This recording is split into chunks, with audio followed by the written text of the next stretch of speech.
इयत्ता 8वी स्कॉलरशिपची परीक्षा देणार आहात का? तर आजचा व्हिडिओ तुमच्यासाठी, कारण आजच्या व्हिडिओमध्ये जे प्रश्न विचारले गेलेले आहेत परीक्षेला त्या प्रश्नांची रिव्हिजन आपण या ठिकाणी करणार आहे आणि हे अत्यंत महत्त्वाचे प्रश्न आहेत, त्यामुळे व्हिडिओ शेवटपर्यंत नक्की बघा। व्हिडिओ आवडला तर व्हिडिओला लाईक, शेअर आणि कमेंट करायला विसरू नका आणि त्याचप्रमाणे जर चॅनलवर नवीन आणि पहिल्यांदाच असाल तर चॅनलला नक्की सबस्क्राइब करून बेल आयकॉन ही दाबा। तर आता पहिला जो प्रश्न आहे तो सरासरीमधील प्रश्न आहे आणि 2023 ला तो प्रश्न विचारला गेलेला आहे। काय आहे बघा प्रश्न? पहिला जो प्रश्न आहे तो सरासरीमधील प्रश्न आहे आणि तो 2023 ला या ठिकाणी विचारला गेलेला प्रश्न आहे। ठीक आहे, या पद्धतीचे प्रश्न तुम्हाला विचारले जाऊ शकतात। एका वाहनाने पहिल्या 4 तासात अनुक्रमे 38 किलोमीटर, 27 किलोमीटर, 40 किलोमीटर, 35 किलोमीटर अंतर कापले। 5व्या तासात किती अंतर कापले तर वाहनाचा वेग 35 किलोमीटर पर तास होईल असं विचारलेलं आहे। ठीक आहे, आता सरासरीमध्ये आपण पर तास म्हणजे किती आहेत बघा, ह्या 4 तासांचं तर दिलेलं आहे, म्हणजे इथं 38 अधिक 27 अधिक 40 अधिक 35। 5व्या तासात किती अंतर कापले हे दिलेलं आहे का? नाही, त्याऐवजी आपण x घेऊ आणि छेदामध्ये एकूण तास किती झाले तर 5 आले, बरोबर। वेग, सरासरी वेग किती दिलेला आहे तर 35 दिलेला आहे। हा 5 भागाकारात होता, तो इकडे गेल्यानंतर गुणाकारात जाईल आणि या सर्व संख्यांची बेरीज होईल। ठीक आहे, 7 आणि 5 12, 12 आणि 8 किती झाले 20, हातच्याला आले 2, 5 झाले, 5 आणि 2 7 झाले, 7 आणि 4 11 झाले, 11 आणि 3 म्हणजे 14 या ठिकाणी झालेलं आहे, अधिक x बरोबर 35 गुणिले 5। ठीक आहे, आता हा 140 काय होता, बेरीज होता, इकडे गेल्यानंतर वजा होईल, म्हणजेच x बरोबर या दोघांचा गुणाकार केला, 5 5 25, 5 3 15, 16 17 वजा 140 झाले, म्हणजेच x बरोबर इथं बघा 5 आले, 7 4 गेले 3 आले, म्हणजे किती अंतर काय असणार आहे बघा, 5व्या तासात किती अंतर कापावे लागणार आहे तर 35 किलोमीटर अंतर त्यांना कापावे लागणार आहे, म्हणजेच पर्याय क्रमांक 4 या ठिकाणी काय आहे, बरोबर पर्याय आहे। ठीक आहे, आणि प्रत्येक गणित हे वेगळ्या पद्धतीचं असल्यामुळे व्हिडिओ शेवटपर्यंत नक्की बघा। पुढचा प्रश्न बघतोय जो की भूमितीमधील प्रश्न आहे आणि हा 2023 ला विचारलेला प्रश्न आहे। काय प्रश्न आहे बघा, तर 2 रेषा परस्परांना छेदतात तेव्हा तयार होणाऱ्या विरुद्ध कोनांची मापे, ज्यावेळेला या 2 रेषा एकमेकांना छेदतात त्यावेळेला 2 विरुद्ध कोन दिलेले आहेत। पहिला आहे आपला 2x अधिक 65 आहे आणि दुसरा आहे आपला 7x वजा 10, इथला 2x अधिक 65 आणि इथला 7x वजा 10। तर उरलेल्या कोनांची मापे प्रत्येकी किती अंश असतील असं विचारलेलं आहे। ठीक आहे, मग आता या बघा विरुद्ध कोनांची माप ही काय असतात, एकरूप असतात, म्हणजे आपण काय लिहू शकतो, 2x अधिक 65 बरोबर 7x वजा 10 घेतले, तर आता हे x इकडे घेतले आणि हे 10 इकडे घेतले, तर इथं काय झाले 7x वजा 2x बरोबर वजा 10 वजा 65 झाले। ठीक आहे, आपण 2x इकडे घेतल्यामुळे वजा झालेले आहेत आणि हे वजा 10 या साईडला घेतलेले आहेत, त्यामुळे या दोघांची चिन्ह काय असणार आहेत, धन असणार आहेत, बरोबर आहे। 7x मधून 2 गेले, किती राहिले या ठिकाणी बघा 5x राहिले, इथं किती झाले हे 5 आणि 6 आणि 1 7 75 झाले, म्हणजेच x बरोबर किती असणार आहे बघा या ठिकाणी 75 भागिले 5 आले, 5 1 5। ठीक आहे, किती राहिले 2, 5 5 25, म्हणजे x बरोबर 15 मिळालेला आहे। पण हा कोण असणार आहे का आपला? नाही, कोण कुठला आहे आपला तर 2x अधिक 65 हा कोण आहे, किंवा हे सुद्धा वापरू शकता, म्हणजे इथं काय झाले 2 गुणिले 15 अधिक 65, 15 दोन्ही 30, 30 अधिक 65 म्हणजेच किती झाले बघा या ठिकाणी, तर इथं आले 5 6 3 9, म्हणजे किती आलेलं आहे 95 आलेलं आहे। म्हणजे हा जो कोण आहे तो 95 असेल तर इथला कोण सुद्धा किती आहे 95 आहे। पण त्यांनी काय विचारलेलं आहे तर उरलेल्या कोणांची मापे प्रत्येकी किती अंश असतील। आता रेषीय जोडीतील जे कोण असतात, इथला कोण आणि इथला कोण हे 2 काय आहेत, रेषीय जोडीतील कोण आहेत आणि त्या दोन्ही कोणांच्या मापांची बेरीज ही किती असते 180 असते, म्हणजेच आपण हा 90 यातून वजा केला तर आपल्याला इथला कोण या ठिकाणी मिळणार आहे। तर बघा 10 झाले, 10 5 गेले 5 राहिले, इथं 7 झाले, इथला हातच्या घेतला, इथं 17 झाले, 17 9 गेले, किती राहतात तर 8 राहतात, म्हणजे इथला जो कोण असणार आहे तो किती असणार आहे 85 अंश असणार आहे आणि इथला सुद्धा 85 अंश असणार आहे, कारण हे 2 एकमेकांचे विरुद्ध कोण आहेत। ठीक आहे, म्हणजेच काय झालं, याचं जे उत्तर आहे ती किती असणार आहे 85° हे उत्तर असणार आहे। आता त्यातलाच एक पुढचा प्रश्न आहे, काय सांगितलेलं आहे बघा, एका कोनाचे माप त्याच्या पूरक कोनांच्या मापाच्या 1/5 पट आहे। पूरक कोन म्हणजे काय, ज्या दोन कोन मापांच्या बेरीज ही किती असते, 180 असते। एक कोन जर x घेतला तर दुसरा कोन काय असणार आहे, 180 - x असणार आहे। ठीक आहे, त्यांनी काय सांगितलेलं आहे बघा, तर एका म्हणजे जो कोन आहे त्याचा पूरक कोन आहे त्याच्या 5 पट आहे, म्हणजे ह्या दोन्ही माप काय होतील, समान होतील त्यावेळेला। मग आता वेळेला हे जर सोडवलं तरी तर किती झाले बघा, 5x बरोबर 180 - x झाले। हा x इकडे घेतला तर 5x अधिक x बरोबर 180 झाले। 5 आणि 1 6x बरोबर 180 झाले, म्हणजेच x बरोबर 6 ने भाग घालवला, sin 3 18 साई 0 0 म्हणजे एक कोन जो होता तो किती मिळालेला आहे आपल्याला, 30 मिळालेला आहे। ठीक आहे, आता पुढे प्रश्न काय विचारलेला आहे, त्या कोनाच्या कोटी कोनाचे माप काय। आता ह्याचा कोटी कोन काय असणार आहे, तर ज्या कोनांच्या दोन मापांची बेरीज ही 90° असते त्याला आपण कोटी कोन म्हणतो, बरोबर आहे। म्हणजे 90 जर 30 केले तर आपल्याला किती मिळणार आहे, 60 मिळणार आहे। म्हणजेच पर्याय क्रमांक 4 या ठिकाणी काय आहे, बरोबर आहे। आता या प्रकरणातले बरेच प्रश्न विचारलेले आहेत, त्यामुळे ते सर्व आपण या ठिकाणी कव्हर करणार आहे। इथं बघा, एकच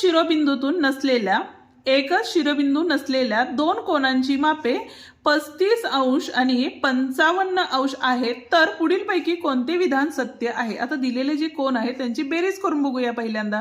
5 आणि 5 10, हातच्याला 1, 8 आणि 1 9, म्हणजेच किती झालं, 90° झालेलं आहे। म्हणजे दोन कोन एकमेकांचे काय आहेत, कोटी कोन आहेत। आता वाक्य काय दिलेले आहे त्याच्यावर आपण ठरवूया कोणते विधान सत्य आहे। तर आता इथं पहिलं विधान बघितलं तर ते कोन परस्परांचे कोटी कोन आहेत, हे आत्ताच आपण या ठिकाणी बघितलेले आहे।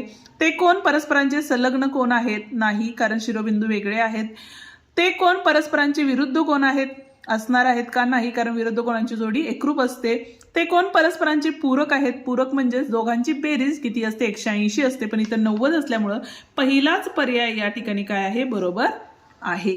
पुढचा प्रश्न आहे तो 2022 ला विचारला गेलेला प्रश्न आहे। प्रश्न काय आहे बघा, तर एका कोनाचा पूरक कोन म्हणजे जर समजा एक कोन काय घेतला, x घेतला, त्याचा पूरक कोन काय असणार आहे, 180 - x असणार आहे। आणि हाच कोन आहे त्याचा कोटी कोन घेतला तर तो काय असणार आहे, 90 - x असणार आहे। ठीक आहे, यांच्या मापाचे गुणोत्तर 8:3 आहे, तर त्या कोनाचे त्यांच्या पूरक कोनाशी गुणोत्तर किती असं विचारलेलं आहे। म्हणजे आधी आपल्याला हे कोन आहे तो काढून घ्यावा लागेल।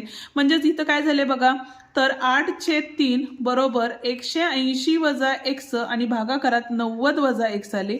तिरकस गुणाकार केला तर 8 कंसात 90 - x आणि बरोबर 3 कंसात इथं काय असणार आहे, 180 - x असणार आहे। सोडवून घेऊयात, म्हणजेच इथं किती झाले बघा, 9 8 72 720 झाले, वजा 8x झाले, बरोबर 18 त्रिक किती होतं, तर 54 होता, आणि इथला एक 0 वजा 3x आले। तर ठीक आहे, आता आपण काय करूया, वजा 8x इकडे गेल्यानंतर काय होईल, अधिक होईल, आणि ही संख्या इकडे आल्यानंतर वजा होईल। म्हणजेच 8x वजा 3x बरोबर 720 वजा 540 आहे। ठीक आहे, 8तनं 3 गेले, 5x झाले, इथं बघा 0, 12तनं 4 गेले, किती राहिले, 8, इथं हातचे दिले, 7तनं 6 गेले, 1 राहिले, म्हणजेच x बरोबर 180 भागिले 5 आले। 5 नी भाग घालवला, 5 त्रिक 15, 3 राहिले, 5 सख्ख 30 आले। म्हणजे जर x हा किती आहे, तर 36 आहे, त्याचा पूरक कोन हा किती असणार आहे, 180 - 36, इथं आले 4, हातच्या दिला, इथं आले 4, म्हणजे 144 असणार आहे। ठीक आहे, पण आपल्याला काय विचारलेलं आहे बघा, त्या कोनाचे त्याच्या पूरक कोनाशी असलेले गुणोत्तर किती असं विचारलेलं आहे। त्या कोनाचे म्हणजे 36 चे 144 बरोबर असणारे गुणोत्तर किती हे आपल्याला काढायचं आहे। आता या ठिकाणी बघा 36 आणि 144 कोणत्या पाड्यात येतात, तर 12च्या पाड्यात येतात। 12 त्रिक 36 आणि इथे किती आले, 12 गुणिले 12 म्हणजे 144 होतात। 3 एके 3, 3 × 4 12 म्हणजे गुणोत्तर 1:4 हे असणार आहे। ठीक आहे, जर तुम्हाला स्क्रीनशॉट काढून घ्यायचे असतील तरीही स्क्रीनशॉट काढून घेऊ शकता। पर्याय आहे का बघा या ठिकाणी, म्हणजेच पर्याय क्रमांक 3 या ठिकाणी काय आहे, बरोबर पर्याय आहे। ठीक आहे, जाऊया आता पुढच्या प्रश्नांकडे, पण त्याआधी अजूनही व्हिडिओला लाईक केलं नसेल तर व्हिडिओला लाईक करा आणि तुमच्या मित्रांनाही आपले व्हिडिओ नक्की शेअर करा, जेणेकरून त्यांनाही आपल्या या व्हिडिओचा फायदा होईल। समांतर रेषा व छेदिका यांच्यावर आधारित पुढचा प्रश्न आहे। काय सांगितलेले बघा, रेषा AB समांतर रेषा आर्य समांतर रेषा CD म्हणजे या तिन्ही रेषा एकमेकांना समांतर आहेत। व रेषा PQ ही त्यांची छेदिका आहे। PQ ही काय झाली? छेदिका आहे। तर संगत कोन व अंतरकोन यांच्या एकूण किती जोड्या होतील असं विचारलेलं आहे। ठीक आहे, आता जर दोन समांतर रेषा घेतल्या तर त्यामध्ये किती जोड्या होतात आपल्याला? तर 4 जोड्या मिळतात, बरोबर आहे, एकाच्या। तर अशा किती होणार आहेत बघा? ह्याच्या 4, ह्याच्या 4 आणि ह्याच्या 4, म्हणजे 4 त्रिकम किती झालेले आहेत? 12 जोड्या ह्या काय झालेल्या? संगत कोनाच्या झालेल्या आहेत। आता त्याचप्रमाणे अंतरकोनांच्या जोड्या पकडल्या तर इथली 1 2 3 4 5 आणि ह्या 6वी जोडी असणार आहे, बरोबर आहे। म्हणजे अधिक 6 केले, 6 2 8 आणि 1 म्हणजेच किती आलेलं आहे? 18 आलेलं आहे। म्हणजे एकूण 18 जोड्या असणार आहेत। म्हणजे पर्याय क्रमांक 3 या ठिकाणी बरोबर आहे। जर तुम्हाला संगत कोन म्हणजे काय, अंतरकोन म्हणजे काय हे जर माहिती नसेल तर त्याचाही व्हिडिओ आपण आपल्या चॅनलवरती अपलोड केलेला आहे, डिटेलमध्ये एक्सप्लेन केलेला आहे। तो जर व्हिडिओ तुम्ही बघितला तर याची तुम्हाला मदतच होईल। ठीक आहे, जाऊया पुढच्या प्रश्नाकडे। आता जो पुढचा प्रश्न आहे तो तुम्हाला 2017 ला विचारलेला प्रश्न आहे। काय सांगितलेलं आहे बघा? पुढील आकृतीत रेषा AB समांतर रेषा CD, AB आणि CD समांतर आहेत। रेषा PR छेदिका आहे, PR ही छेदिका आहे, जी AB ला P बिंदू मध्ये आणि CD ला काय करते? R मध्ये छेदते। ठीक आहे, इथे AB ला P आणि इथं R मध्ये छेदते। अंतरकोनाच्या एका जोडीचे दुभाजक बिंदू T मध्ये छेदतात। हे काय केले? अंतरकोनाचे हे काय करतात? दुभाजक T मध्ये छेदतात। तर कोन PTR चे माप किती? म्हणजेच इथलं कोन जो आहे त्याचं माप किती हे आपल्याला विचारलेलं आहे। ठीक आहे, पहिली गोष्ट आता काय असतं बघा? तर इथं X घेतला, इथं Y घेतला आपण। ठीक आहे, तर काय होणार आहे?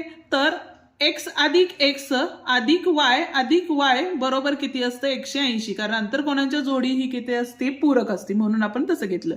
इथं काय झाले बघा? 2X अधिक 2Y बरोबर 180 झाले। दोन्ही सगळ्याला भागलं तर X अधिक Y बरोबर किती आले बघा? 90 आले। ठीक आहे, म्हणजेच आता जर हा त्रिकोण आपण या ठिकाणी घेतला तर इथला कोन आणि इथला कोन या दोघांची बेरीज जर 90 येत असेल तर इथला कोन हा काय असणार आहे? 90 अंशाचाच असणार आहे।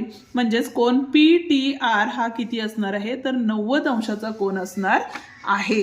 ठीक आहे, पुढचा प्रश्न बघा, समांतर रेषामधीलच आहे। काय विचारलेलं आहे? सोबतच्या आकृतीत रेषा L समांतर रेषा M समांतर रेषा N दिलेले आहेत। म्हणजे L, M आणि N या समांतर रेषा आहेत। त्याच्यानंतर रेषा X व रेषा Y या छेदिका आहेत। X आणि Y या काय आहेत? छेदिका आहेत। जर AB बरोबर 18, AB बरोबर 18 आहे, BC बरोबर 30 दिलेलं आहे, इथं किती आहे? 18, इथं किती आहे? 30। ठीक आहे, तर QR बरोबर 21 दिले असता PR ची लांबी आपल्याला या ठिकाणी काढायची आहे। आता बघा, ज्या वेळेला 3 रेषा समांतर असतात आणि 2 छेदिकेने छेदले असतात त्या रेषांमध्ये तयार होणारे गुणोत्तर हे प्रमाणात असते। म्हणजेच AB छेद BC बरोबर PQ छेद QR आपण लिहू शकतो। ठीक आहे, किमती टाकल्या, 18/30 बरोबर PQ माहिती नाहीये त्यामुळे PQ तसाच ठेवला। QR किती आहे? 21 आहे, त्यामुळे 21 घेतला। तिरकस गुणाकार घेतला तर PQ बरोबर काय आले? 18 गुणिले 21 भागिले 30 आले। ठीक आहे, भाग घालवला, साइन त्रिक 18 साई पंचे 30 आले। आता इथं गुणाकार केला, 3 6 आले, म्हणजे 21 त्रिक 63 भागिले 5, 5 एके 5, 1 राहिला, 5 दोन्ही 10, किती राहिले? 3 आणि 5 सख्ख 30, म्हणजेच 12 पॉइंट काय आलं आपलं? PQ बरोबर 12.6 आले। आणि QR किती आहे आपला? तर किती आहे? 21 आहे। म्हणजेच PQ अधिक QR केलं तर आपल्याला काय मिळतं? तर PR मिळतं। म्हणून या दोघांची बेरीज केली तर हा दशांश नंतर 6 तसाच राहिला, इथं आला 3, इथं आले 3, म्हणजे 33.6 हे उत्तर असणार आहे। आहे का बघा पर्याय? तर पर्याय क्रमांक 4 या ठिकाणी बरोबर आहे। पुढचं गणित बघा, 2018 ला हा प्रश्न विचारलेला आहे। आकृतीमध्ये OP लंब ST दिलेला आहे। काय दिलेलं आहे? OP लंब ST दिलेला आहे। म्हणजेच इथं सुद्धा तो काय असणार आहे? या जीवेला सुद्धा लंबच असणार आहे। ठीक आहे, त्याच्यानंतर LM समांतर जीवा ST दिलेले आहे। LM आणि ST समांतर आहेत। O हा केंद्रबिंदू आहे। ठीक आहे, ON बरोबर 6 दिलेला आहे। O पासून N चं अंतर किती दिलेलं आहे? 6 दिलेलं आहे। ठीक आहे, LM बरोबर किती दिलेलं आहे आपल्याला? पूर्ण जीवा ही किती दिलेली आहे? 16 दिलेली आहे। तर या वर्तुळात सर्वात मोठी जीवा किती लांबीची काढता येईल? आता सर्वात मोठी जीवा म्हणजेच काय असतो? आपला व्यास असतो। व्यास काढण्यासाठी पहिल्यांदा आपल्याला त्रिज्या काढून घ्यावी लागेल। जर LM बरोबर 16 असेल तर LN बरोबर किती असणार आहे तर 8 असणार आहे, कारण जीवेला वर्तुळ केंद्रातून काढलेला लंब काय करते दुभागते. बरोबर आहे.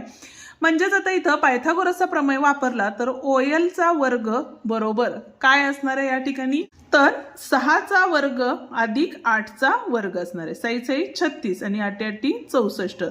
6 4 10 हातच्याला 1 आला.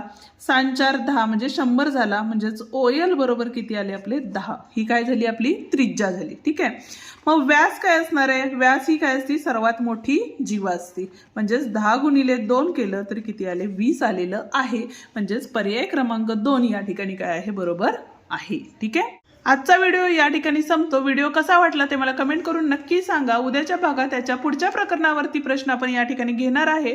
त्यामुळे अजूनही चॅनलला सबस्क्राईब केलं नसेल तर चॅनलला सबस्क्राईब करून बेल आयकॉन दाबा, जेणेकरून आपल्या अशाच नवनवीन व्हिडिओची नोटिफिकेशन तुम्हाला लवकरात लवकर मिळेल. धन्यवाद.